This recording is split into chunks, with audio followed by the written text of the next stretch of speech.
আজকে আমরা শুরু করব রোটেশনাল মেকানিক্স। প্রথমেই যেটা আসছে সেটা হলো centre of mass. Centre of mass বলতে কি বোঝায় সেটা আমরা জানি অলরেডি, অনেক ছোট ক্লাসে আমরা পড়েছি। সেন্টার অফ মাস মানে এমন একটা পয়েন্ট, এমন একটা ইমাজিনারি পয়েন্ট, যে পয়েন্টে একটা বডির পুরো বডিটার মাস কনসেন্ট্রেটেড আছে বলে আমি অ্যাজিউম করতে পারি, আমরা ধরে নিই। আসলে সেখানে কোনো মাস নেই, মানে পুরো বডিটার মাস তো আর এক জায়গায় থাকতে পারে না, কিন্তু সেখানে আছে বলে আমরা ধরে নিই, এটা আমরা কনসিডার করি। এই যে পয়েন্টটা, এই ইমাজিনারি পয়েন্টটাকে বলা হচ্ছে সেন্টার অফ মাস। মনে রাখতে হবে কোনো বডির যখন মোশন হয়, সেই মোশনটা তিন ধরনের হতে পারে। একটাকে বলা হয় ট্রান্সলেশনাল মোশন, মানে পিওর ট্রান্সলেশনাল মোশন, কোনো কিছুকে গড়িয়ে না নিয়ে এসে আমি যদি টেনে নিয়ে আসি, মানে স্লাইড করে নিয়ে আসি, তাহলে সেটা ট্রান্সলেশনাল মোশন। আর রোটেশনাল মোশন মানে একটা ফ্যান ঘুরছে, শুধুমাত্র রোটেশন হচ্ছে, তাহলে সেটা রোটেশনাল মোশন। আর রোটেশন আর ট্রান্সলেশনের কম্বিনেশন হতে পারে। যেমন সাইকেলের চাকা যখন ঘোরে, যখন আমি সাইকেল বা গাড়ি চালাই, তখন চাকাটা ঘুরছে, মানে ও রোটেশনাল মোশনও হচ্ছে, আর তার সাথে সাথে এগিয়ে যাচ্ছে সামনের দিকে, মানে ট্রান্সলেশনাল মোশনও হচ্ছে। এই যে সাইকেলের চাকা বা গাড়ির চাকার মাঝখানে সেন্টারে যে অ্যাক্সিসটা থাকে, অ্যাক্সেল বলি যেটাকে আমরা, সেই অ্যাক্সেলটার কিন্তু মোশন হয় ট্রান্সলেশন, সামনের দিকে। তাহলে ওই অ্যাক্সেলটা হচ্ছে সেন্টার অফ মাস। যেহেতু চাকাটা সিমেট্রিক, ইকুয়ালি ডিস্ট্রিবিউটেড আছে চারিদিকে, তাই ওর মাঝখানটাতে সেন্টার অফ মাস আছে। তার মানে সেন্টার অফ মাসটা শুধু ট্রান্সলেশন হচ্ছে, কিন্তু পুরো বডিটার অন্যান্য পার্টিকেলগুলোর রোটেশন হচ্ছে। তো এই যে সেন্টার অফ মাস যেটা বললাম, একটা বডির উপর যদি আমি ধাক্কা দিই, ধাক্কা দিলে বডিটা সামনের দিকে মুভ করছে। মুভ করা মানে বডিটার প্রত্যেকটা পার্টিকেলের সাথে ওই যে ইমাজিনারি পয়েন্ট, সেই পয়েন্ট যেটাকে আমরা সেন্টার অফ মাস বলছি, সেটারও মুভমেন্ট হচ্ছে। আজকের টপিকে আমরা এই সেন্টার অফ মাস নিয়ে আলোচনা করব। So centre of mass and rotational motion. তো আমরা প্রথমটা পড়ব centre of mass. Centre of mass কাকে বলে সেটা আমরা জানি সবাই। এটা এমন একটা ইমাজিনারি পয়েন্ট, যে পয়েন্টে পুরো বডিটার মাস কনসেন্ট্রেটেড আছে বলে আমি কনসিডার করি। যদিও বাস্তবে এরকম কোনো পয়েন্ট নেই, কিন্তু আমরা ধরে নিই যে এরকম একটা পয়েন্ট আছে, যে পয়েন্টে নাকি পুরো বডিটার মাসই কনসেন্ট্রেটেড আছে বা কনসেন্ট্রেটেড থাকতে পারে। এখন এই সেন্টার অফ মাস বের করার অনেক পদ্ধতি আছে। তার আগে আমাদেরকে জানতে হবে যে মোশন কত ধরনের হয়। মোশন জেনারেলি তিন ধরনের হয়। এক নম্বর মোশন হচ্ছে pure translational motion.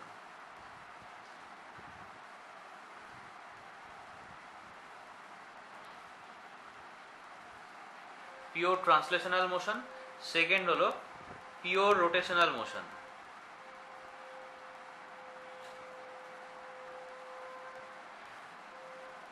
Pure translational motion, pure rotational motion. আর থার্ড হচ্ছে ট্রান্সলেশনাল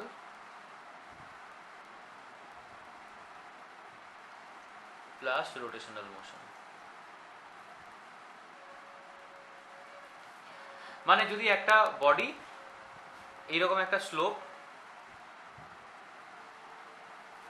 এই স্লোপটায় এরকম একটা চৌকো মতো বডি উপর থেকে পড়ছে, ওপর থেকে যদিও পড়ে, এ তো গড়িয়ে আসার কোনো সম্ভাবনা নেই, স্কিড করে আসবে।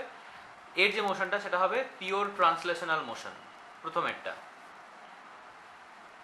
যদি একটা এরকম বডি ধরে নিই, যেটা এই অ্যাক্সিসের রেসপেক্টে ঘুরছে, একই পয়েন্টে লাট্টুর মতো বাইমাই করে ঘুরছে, তাহলে এটা একটা পিওর রোটেশনাল মোশন। আর যদি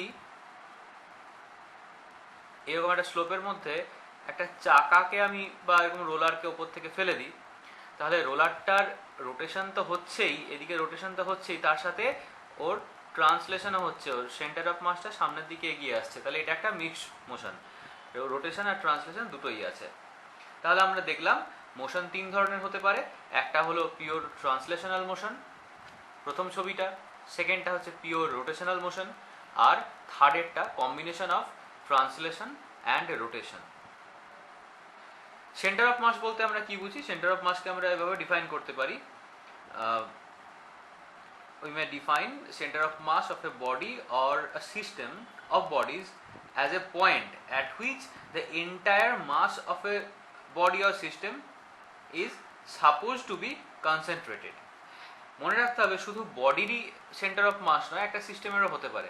একটা সাইকেল, এই সাইকেলটার একটা সেন্টার অফ মাস আছে, মাঝে মাঝে এমন কোনো একটা জায়গায় আছে যে জায়গাটা হয়তো আমরা দেখতে পাচ্ছি না বা আমরা নর্মালি মেজার করতে পারি না, কিন্তু আছে, সেটা বের করার পদ্ধতিও জানা আছে। তো সেন্টার অফ মাস হচ্ছে এমন একটা ইমাজিনারি পয়েন্ট যে পয়েন্টে এই পুরো বডি বা পুরো সিস্টেমটার মাসটা কনসেন্ট্রেটেড আছে বলে আমরা কনসিডার করতে পারি। এবার আমরা দেখব centre of mass of a two particle system.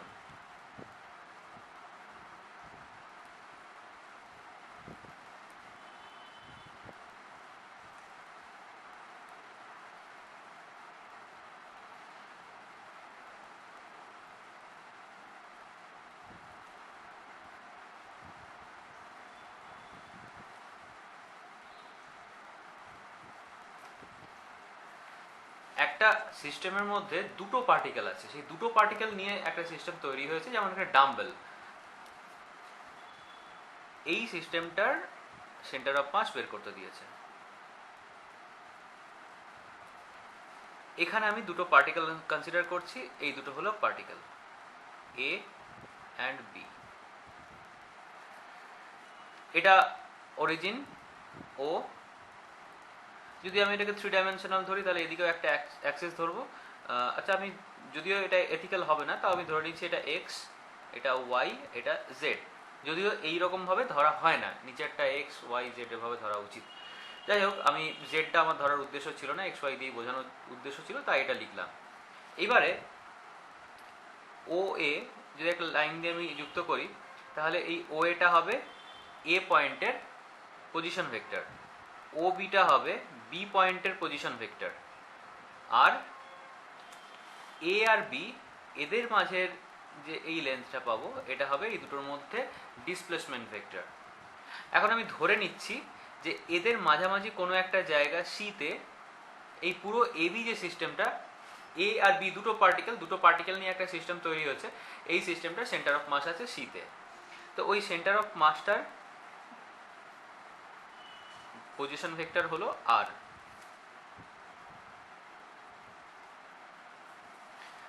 প্রথমটার পজিশন ভেক্টর ছিল r1, পরেরটার পজিশন ভেক্টর r2, আর সেন্টার অফ মাস যে পয়েন্টটা তার পজিশন ভেক্টর হলো r।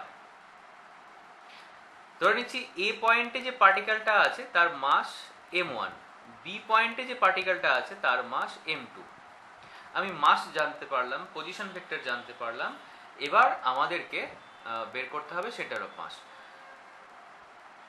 ধরে নিচ্ছি এই পুরো সিস্টেমটা, মানে এবি যে এই সিস্টেমটা মুভ করছে। যদি মুভ করে তার মানে এদের একটা ভেলোসিটি আছে। So let v1 and v2 are the velocities of the particle m1 and m2.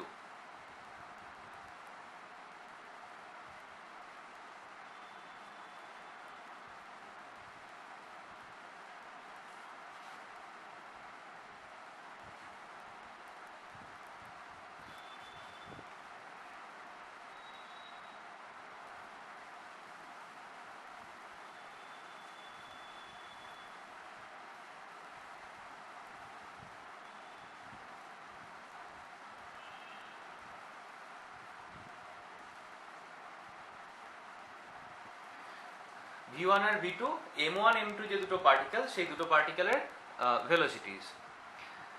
এবারে আমি এইভাবে লিখতে পারি therefore v1, আচ্ছা এখানে কিন্তু v1 v2 এগুলো সব ভেক্টর।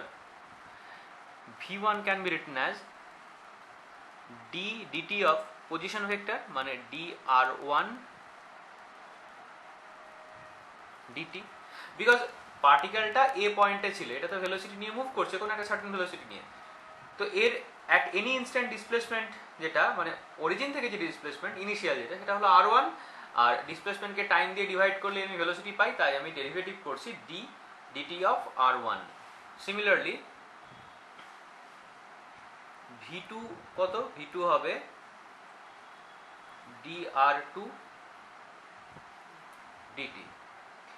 v1 আর v2 পেয়ে গেছি। এবার আমি ধরে নিই যে এই যে a আর b দুটো পয়েন্ট, মানে m1 m2 পার্টিকেল যে দুটো আছে, সেই দুটো পার্টিকেলের ওপর বাইরে থেকে f1 আর f2 ফোর্স অ্যাপ্লাইড হচ্ছে। মানে আমি ধরে নিচ্ছি এইখান থেকে একটা ফোর্স অ্যাপ্লাইড হচ্ছে ওর উপর, কোনোভাবে একটা ফোর্স অ্যাপ্লাই করছি f1, আর এই দিক থেকে আর একটা ফোর্স অ্যাপ্লাই হচ্ছে, সেটা f2। ঠিক আছে, এগুলো সব ভেক্টর। যদি এটা একটা রিজিড বডি, মানে পুরো সিস্টেমটা একটা রিজিড সিস্টেম, কাজেই এদের কোনো রকম কন্ট্রাকশন বা এক্সপানশন হবে না, সেই কারণে এ আর বি এদের পজিশন ভেক্টরের কোনো অ্যাজ সাচ চেঞ্জ হবে না। So late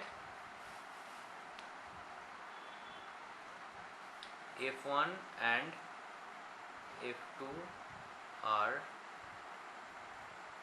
the external forces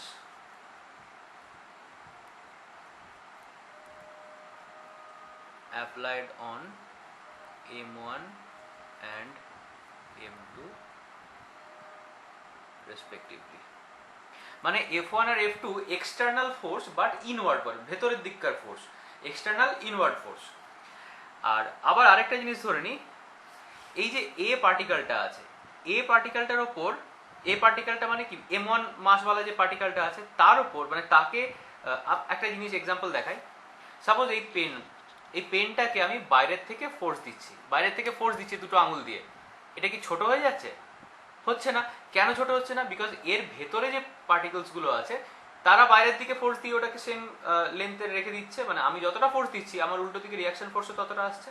তার মানে ভেতরকারও একটা রিয়াকশন ফোর্স কাজ করছে সেই সময়।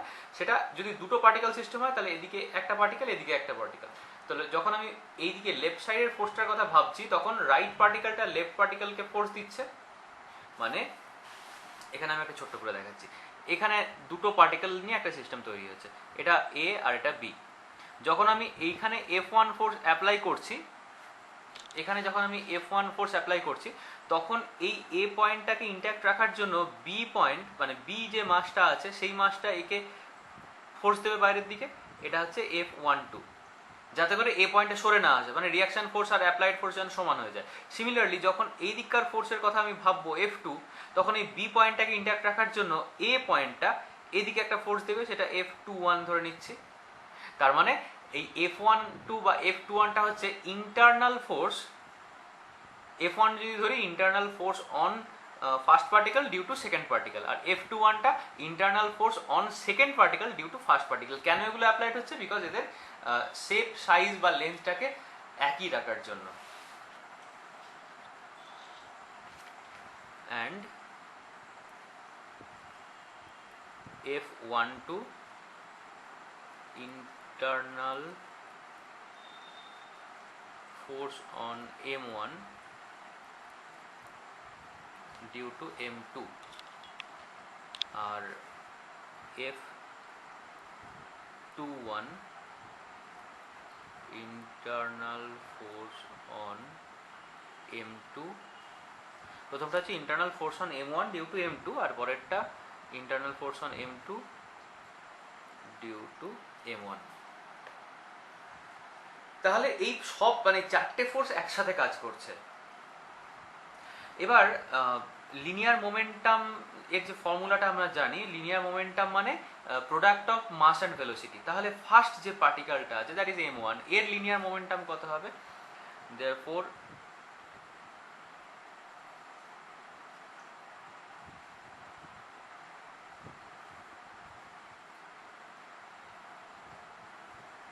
লিনিয়ার মোমেন্টাম অফ M1, এটাকে ধরছি আমি P1 দিয়ে, P1 হলো M1 V1,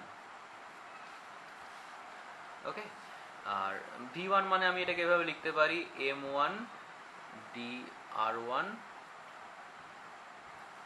dt। সিমিলারলি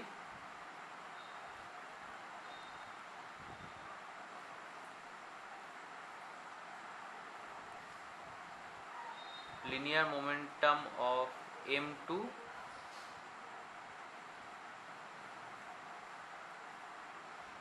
হচ্ছে P2 equal to M2 V2, that is M2 dR2 dt। দুটো লিনিয়ার মোমেন্টাম পেয়ে গেলাম। এবারে নিউটনস ল থেকে আমরা জানি যে লিনিয়ার মানে rate of change of linear momentum is almost same as total applied force, তাই না? প্রপোর্শনাল বলেছিলাম, প্রপোর্শনালিটি কনস্ট্যান্টটা যদি 1 ধরে নিই তাহলে দুটো same. So from Newton's second law, rate of change of linear momentum is equals to applied force. তাহলে এখানে প্রত্যেকটা পার্টিকেলের জন্য আলাদা করে ধরতে হবে। সো ফ্রম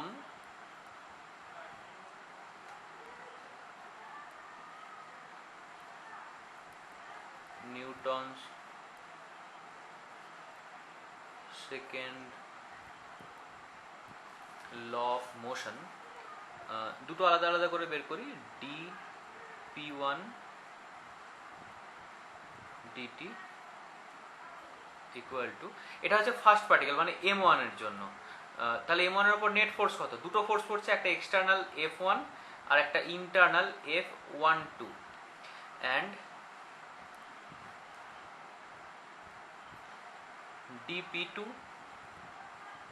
dt, এটা এক্সটার্নাল ফোর্সটা f2 আর ইন্টারনাল ফোর্সটা f21।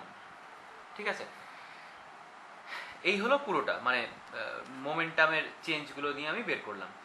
এবারে এই যে ইকুয়েশন দুটো পেলাম, এটাকে আমি ইকুয়েশন নাম্বার 1 ধরে নিচ্ছি, এটাকে ইকুয়েশন নাম্বার 2 ধরে নিচ্ছি, দুটো ইকুয়েশনকে অ্যাড করব। So adding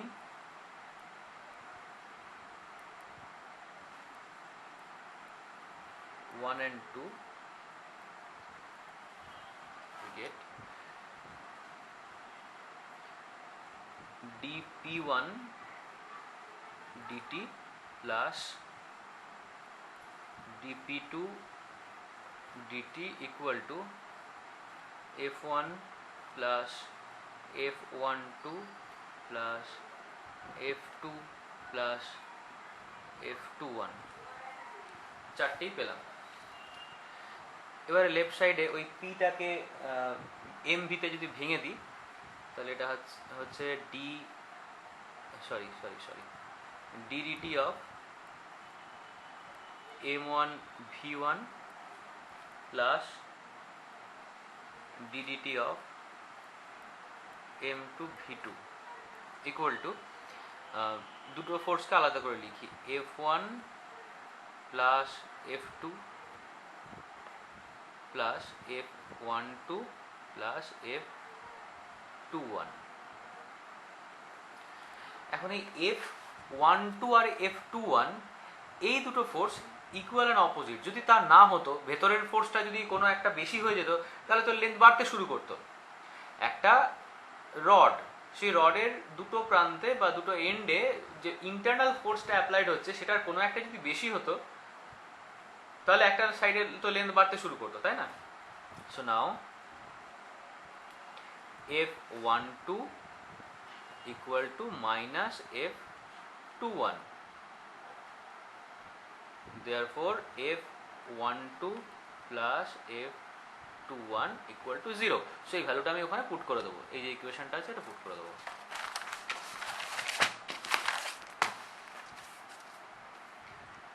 therefore d dt of m1 v1 plus d dt of m2 v2 equal to f1 plus f2।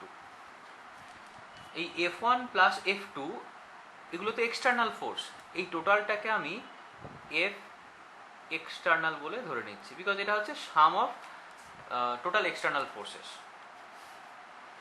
এবার লেফট সাইডটাকে একটু ক্যালকুলেট করি।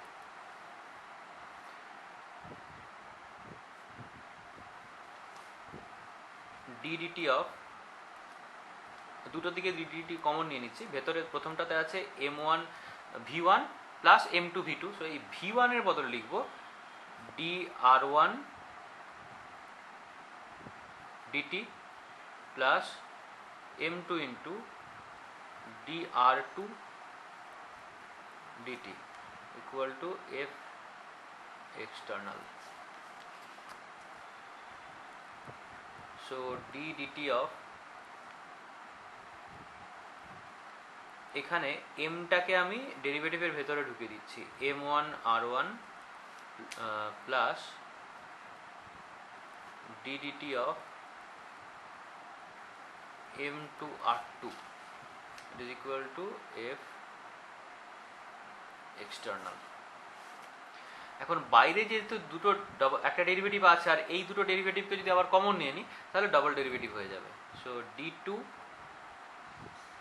dt2 of m1 r1 plus m2 r2 equal to f external. Okay, তাহলে আমি ফোর্সের একটা জিনিস expression মতো পাচ্ছি যেটা ওই m1 r1 plus m2 r2 double derivative. এবারে আমি কি করব, এর সাথে m1 প্লাস m2 মাল্টিপ্লাই করব অ্যান্ড ডিভাইড করব। সো মাল্টিপ্লাইং অ্যান্ড ডিভাইডিং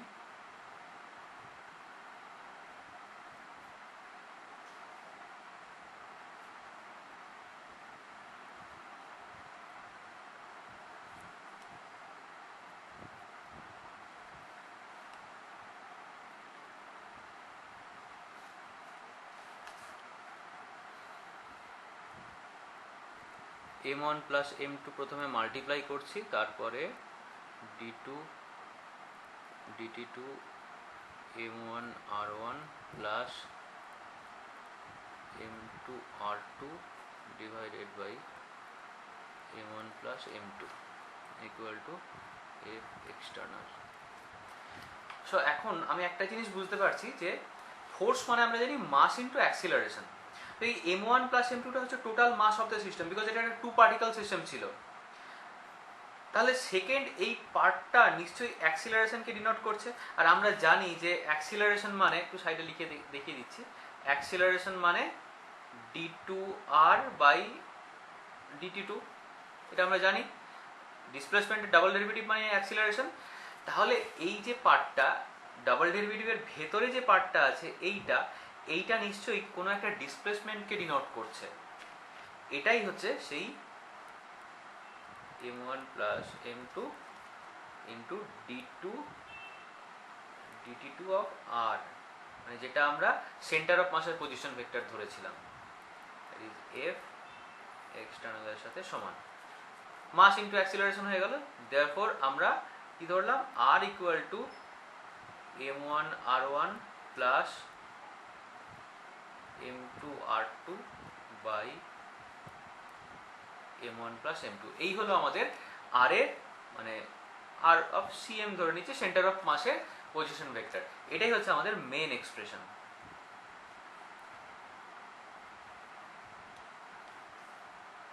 এবার যদি এক্স ওয়াই দুটো কোঅর্ডিনেট আলাদা আলাদা করে থাকে তাহলে দুটোর জন্য আলাদা করে বের করতে হবে। যদি এক্স এর জন্য হয় তাহলে এখানে আমি লিখে দেখাচ্ছি, r of x equal to m1 x1 বা m1 x1 plus m2 x2 by m1 plus m2। Similarly r of y যদি বের করতে হয়, এগুলো সব হবে। So it is m1 y1 plus m2 y2 by m1 plus m2। আর x আর ওয়াইটা পেয়ে গেল, মানে এক্স আর ওয়াই দুটো কোঅর্ডিনেটের জন্য আলাদা আলাদা করে আমাদেরকে সেন্টার অফ মাস বের করতে হবে, আর এইটা হচ্ছে তার প্রসেস। এখানে তো টু পার্টিকেল সিস্টেম ছিল। যদি এখানে ফর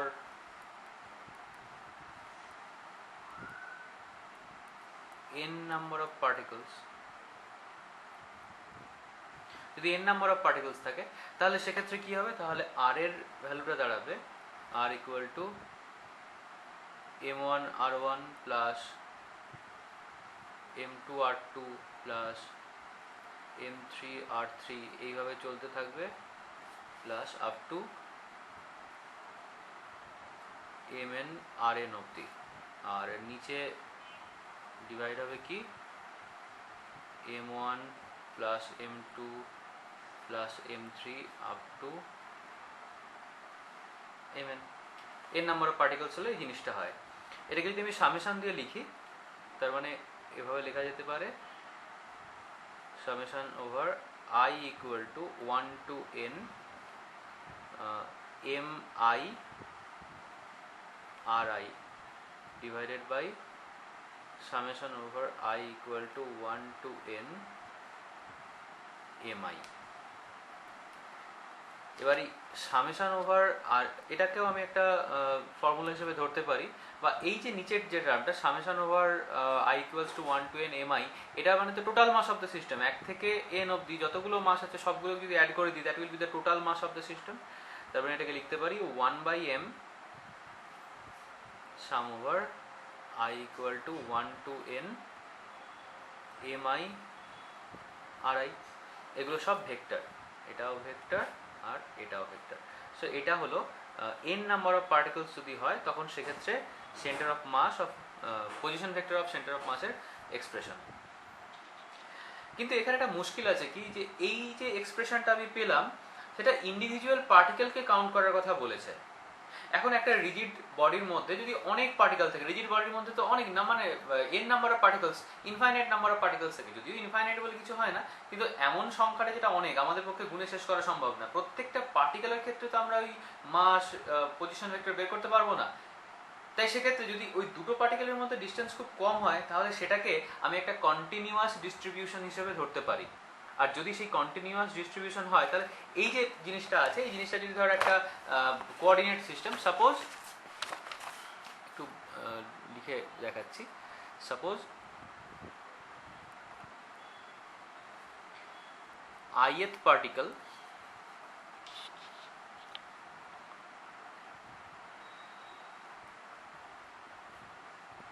is situated at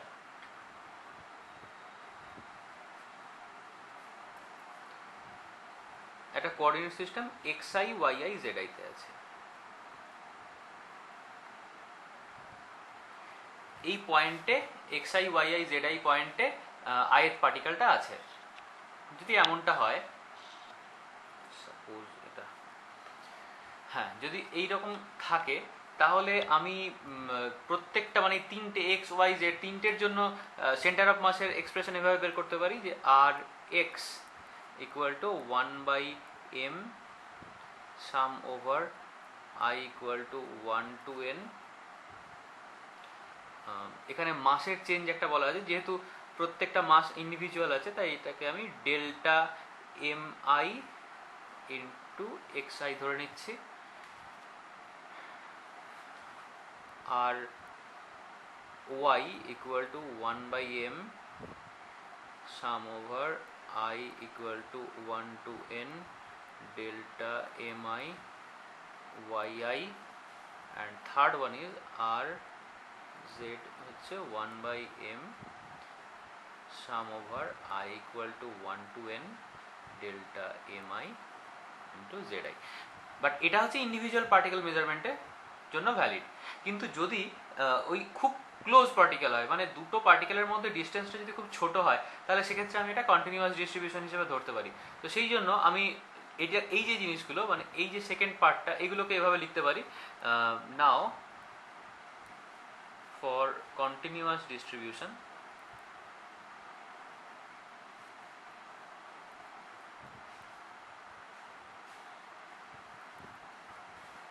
এই যে sum over i equal to 1 to n delta m i x i, এই পুরোটাকে আমি এভাবে লিখতে পারি ইন্টিগ্রেশন অফ এক্স ডিএম। মাসটা যেহেতু ভ্যারিয়েবল, এখানে ডেল্টা এম বলা আছে আর এক্সটা এক্স লিখে দিচ্ছি। Similarly sum over i equal to 1 to n delta mi y i equal to integration of y dm, and sum over I equal to 1 to n delta mi zi, it is integration of z dm. Therefore ওই যেগুলো আমি উপরে লিখেছিলাম position vector of x y and z coordinate, সেগুলোকে আবার rewrite করতে পারি এভাবে আর অফ এক্স। আমি ভেক্টর দিয়ে আলাদা করে লিখছি না, এগুলো সবই ভেক্টর কিন্তু, হ্যাঁ। আর এক্স ইকুয়াল টু 1/m যেমনটা ছিল, শুধু সামেশনের বদলে ইন্টিগ্রেশন হয়ে যাবে, এক্স ডিএম আর y equal to 1/m integration of y dm আর z equal to 1/m integration of z dm. তাহলে এইগুলো হলো তিনটে পার্টিকুলার ইন্ডিভিজুয়াল। তাহলে যদি নেট বের করতে চাই, দেয়ারফর আর ভেক্টর দিয়ে লিখছি 1/m টোটালটা, মানে পুরো as a whole integration of, তখন আর ধরবো পজিশন ভেক্টর আর ডিএম। এটা হচ্ছে যদি খুব ক্লোজ প্যাকড বডি হয় তখন কন্টিনিউয়াস ডিস্ট্রিবিউশনের ক্ষেত্রে এই ফর্মুলাটা ভ্যালিড। আরেকটা কথা বলা দরকার, যদি এই সেন্টার অফ মাসটা অরিজিনে থাকে আর কি, মানে if the centre of mass lies at the origin of our coordinate system, কোথায়, মানে একদম জিরোতে। কোঅর্ডিনেট সিস্টেম যেগুলো আমরা ধরেছি, এই যে কোঅর্ডিনেট সিস্টেমটা, এর যদি এই জায়গাতে সেন্টার অফ মাসটা থাকে, একদম অরিজিনে সেন্টার অফ মাসটা থাকে, তাহলে কিন্তু এর ভ্যালুটা হয়ে যাবে 0। তখন x dm, integration of x dm, integration of y dm, integration of z dm, বা এখানে যেটা দেখানো আছে ইন্টিগ্রেশন অফ আর ডিএম, প্রত্যেকটাই কিন্তু 0 হয়ে যাবে। তখন সেন্টার অফ মাস আলাদা করে কিছু থাকবে না, কারণ পুরোটাই তো অরিজিনের মধ্যেই আছে। আমি আর পজিশন ভেক্টর তো ওখান থেকে বের করতে পারবো না, পুরোটাই তো 0 হয়ে যাচ্ছে। So next topic, motion of centre of mass. আমরা একটু আগে দেখলাম সেন্টার অফ মাসের পজিশন ভেক্টরের যে এক্সপ্রেশনটা পেয়েছি, r equal to 1/m summation over i equal to 1 to n mi ri, এই ছিল আমার ইকুয়েশন। এটাকে যদি আমি ক্রস মাল্টিপ্লাই করি, mr equal to some over i equal to 1 to n mi ri। So mr equal to, এটাকে যদি আমি ভেঙে দিই, মানে i এর ভ্যালুগুলো 1 2 3 4 এভাবে যদি বসাতে থাকি, so m1 r1 plus m2 r2 plus m3 r3, এইভাবে চলতে থাকবে আপ টু mn rn অবধি। এবার আমি কি করব, এর ডেরিভেটিভ করব। So differentiating on both sides with respect to T.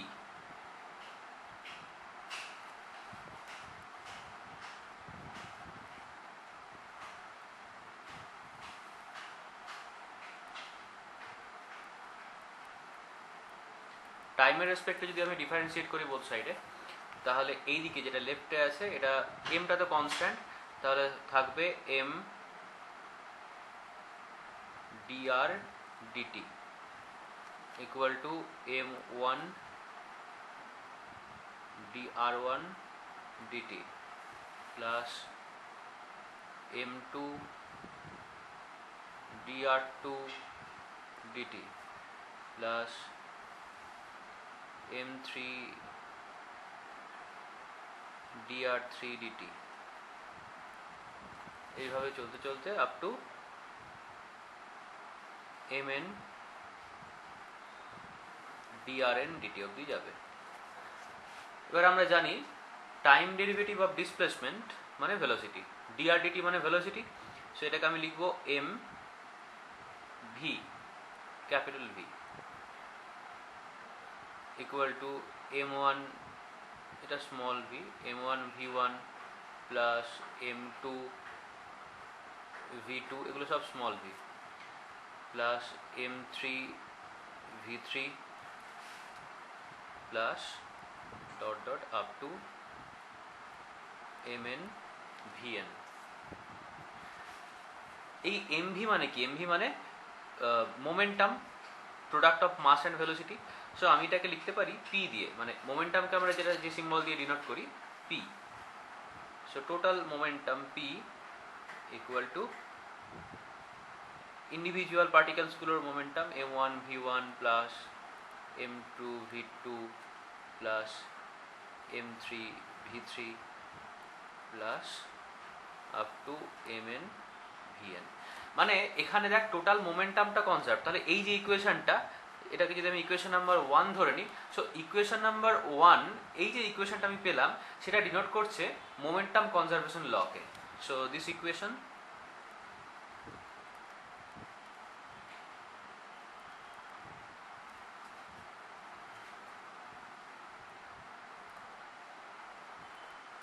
denotes the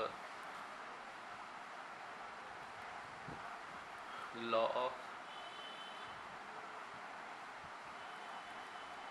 conservation of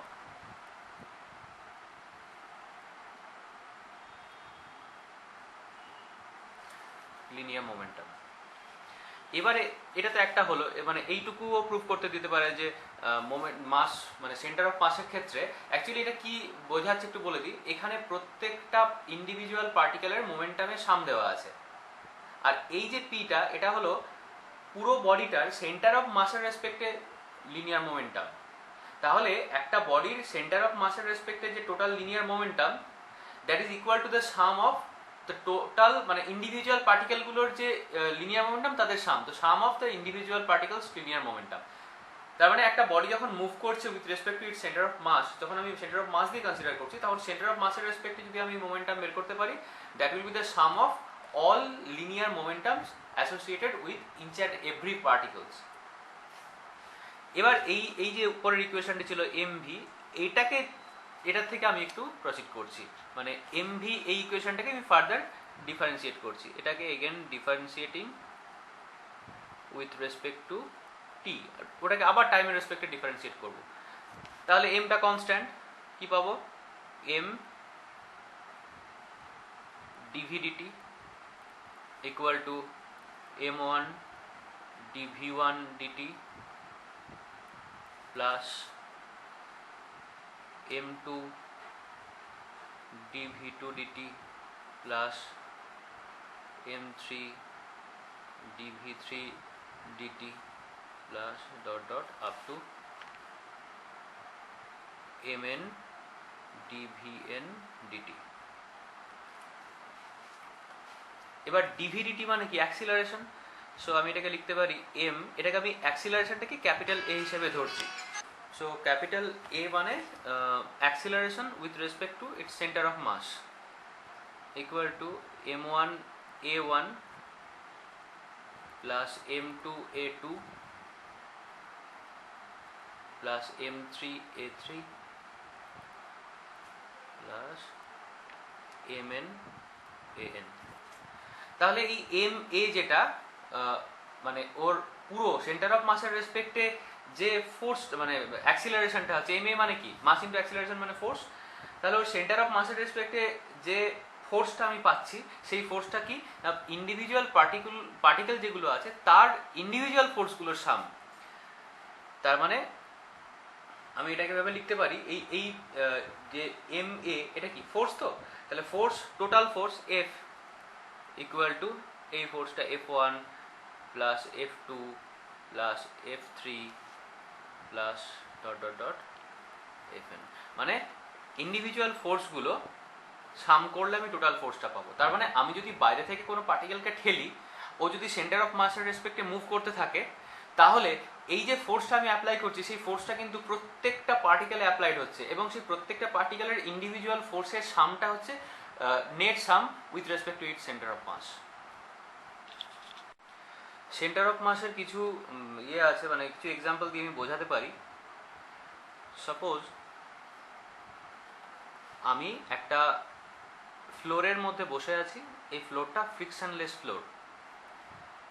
এই ফ্লোরের মধ্যে বসে যদি আমি আমার হাত পাগুলো ছুঁড়ি, আমি যদি এভাবে বসে হাত পাগুলো ছুঁড়তে থাকি বিভিন্ন দিকে, তাহলে কিন্তু আমার সেন্টার অফ মাসের কোনো চেঞ্জ হচ্ছে না। মনে রাখতে হবে যে যদি একটা ফ্রিকশনলেস ফ্লোরের উপর দুটো ম্যাগনেটকে রাখা হয় এবং অ্যাট্রাকটিভ মোডে রাখা হয় যেন ওদের নিজেদের মধ্যে অ্যাট্রাকশন হয়, তাহলে সাপোজ এইখানে একটা ম্যাগনেট আছে, এখানে আরেকটা ম্যাগনেট আছে, এটাও এদিকে সরবে এটাও এদিকে সরবে, এদের মধ্যে যে মুভমেন্টটা হচ্ছে সেটা কিন্তু বাইরের কোনো ফোর্সের ইনফ্লুয়েন্সে হচ্ছে না। ওদের যে মুভমেন্টটা সেটা শুধুমাত্র ওদের ইন্টারনাল ফোর্সের জন্যই হচ্ছে। ইন্টারনাল ফোর্সের জন্য যদি কোনো মুভমেন্ট হয় তাহলে সেক্ষেত্রে সেন্টার অফ মাসটা আগে যেখানে ছিল সেখানেই থাকবে, মানে এই পার্টিকেলগুলো নিজেদেরকে এমনভাবে মুভ করাবে যাতে এর সেন্টার অফ মাসটার কোনো রকম চেঞ্জ না হয়। সেন্টার অফ মাস চেঞ্জ তখনই হবে যদি এক্সটার্নাল ফোর্স অ্যাপ্লাইড হয়, আদারওয়াইজ সেন্টার অফ মাস যেখানে ছিল সেখানেই থাকবে। আবার আমরা দেখেছি যে সানের চারিদিকে আর্থ যে ঘোরে, এটা হলো আর্থের অরবিট। এটা সানের চারিদিকে ঘোরার জন্য যে অরবিটটা ঘোরে সেটা এটা, এই জায়গাটাতে সান আছে। আর্থ যে ঘুরছে, আর্থটা কিন্তু মানে নিজে নিজে একা ঘুরছে না, আর্থের চারপাশে মুন ঘুরছে। এই মুন আর আর্থ দুটো মিলিয়ে একটা সিস্টেম হিসেবে কনসিডার করা হয় এবং এই পুরো সিস্টেমটা এই অরবিটের মধ্যে ঘুরছে। তাহলে আমি যদি একটু আলাদা করে দেখাই, ধরছি এটা আর্থ, এর চারপাশে মুন ঘুরছে এইভাবে, এটা একটা সার্কুলার পাতি দেখাচ্ছি, এটা আর্থ আর এর চারপাশে মুন ঘুরছে। মুন আর আর্থ দুটো একসাথে ঘোরার ফলে যখন মুন আর মানে এইরকম ওরিয়েন্টেশনে আছে, তখন সেন্টার অফ মাস কোথায় হবে? আর্থের খুব কাছাকাছি হবে, যেহেতু আর্থটা খুব ভারী। আবার যখন মুনটা এখানে চলে এসেছে, তখন সেন্টার অফ মাসটা এই জায়গায় চলে আসবে। তার মানে সেন্টার অফ মাসটা তো এই জায়গাটার মধ্যে বারবার ধরে শিফট করছে। তার মানে আর্থ পুরোপুরি এই যে অরবিটটা আছে, এই অরবিট বরাবর ঘুরবে না। আর্থ কিরকম ভাবে ঘুরবে?